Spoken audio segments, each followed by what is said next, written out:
World full of inequalities.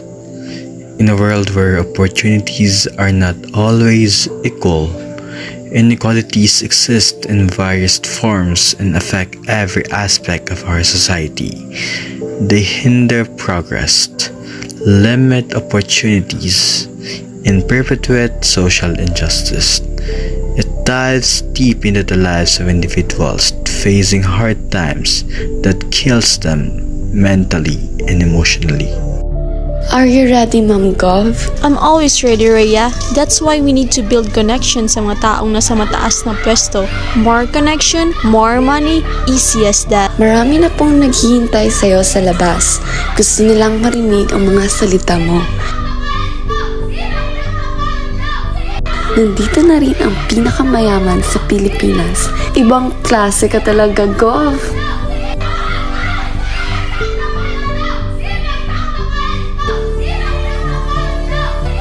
Gov, nagkakagulo po sa labas.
Fight the poverty and remove the inequality. Bilang isang mamamayan na nabubuhay sa mundong ito, hindi rin mapag-aila na sa akin ding nasasaksihan ang kahirapan at hindi pagkakapantay-pantay na pamamalakad at pagbigay ng karapatan. Lalo na kung ikaw ay mahirap. Isa ako sa nakaranas ng kahirapan bago naging ginto at pilak ang nasa harap ng aking hapagkainan. Bilang isang mahirap, naranasan ko ring apihin, kutyain at hindi binigyan ng patas na serbisyo ng mga empleyado ng gobyerno. Kumain ako ng isang beses sa isang araw. Kalsada'y ginawa kong tahanan na nagsisilbing daanan lamang ng mga mayayaman. Nang dahil doon, nangarap akong magkaroon ng bastanteng buhay makakain ng masarap at hangaan ng mga tao. Totoo ngang bilog ang mundo dahil kung ano ako noon ay kabaliktaran ng ano ako ngayon. Ika nga nila, money is the root of all evils. Sa dami ng pera ko, hindi ko na rin nakapagdanto. Na pera na lang palagi ang nasa utak ko. Yung mga taong nakaranas ng kahirapan, di ko na matulungan. Kahit piso, di ko mabigyan dahil puro ako pakikipagsabayan sa mga mayayaman. Sa kagustuhang ayaw ko nang bumalik sa aking nakaraan. Ngayon tumama ang pandemya, akala ko natulungan ko lahat ng mga mamamayan. Ngunit mas nabibigyan ko pala ng importansya ang mga taong matataas ang posisyon at mararangya ang buhay at aking nakaligtaan ang mga mamamayan kong gumagapang sa kahirapan. Hindi ko lubos maisip na ang naranasan ko noon ay aking ding naparanas sa aking mga mamamayan. At ang pagiging gobernador sa kanila ay di ko nagampanan at ang aking serbisyo ay hindi naging patas. Kaya nais kong bumawi at itama ang aking mga pagkakamali upang sabay-sabay tayong aangat at walang maiiwan. Mahirap man o mayaman, lahat ay bigyan ng kapantayan at karapatan.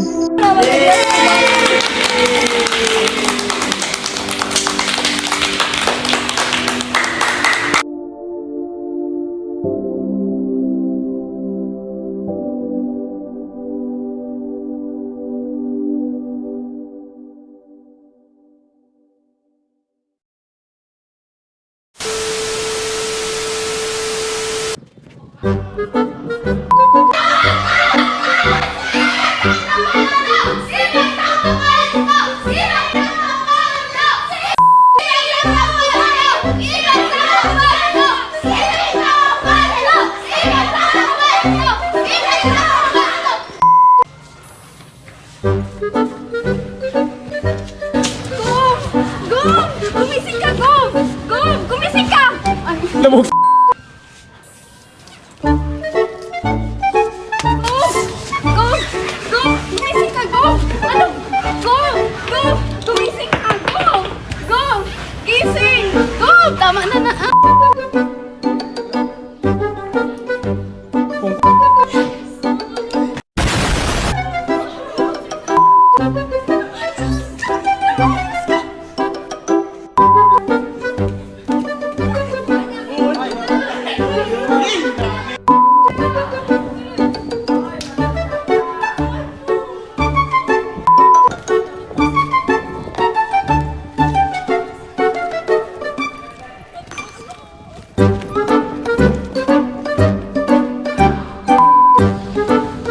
So, sa Lunes natong ayaw tong exam.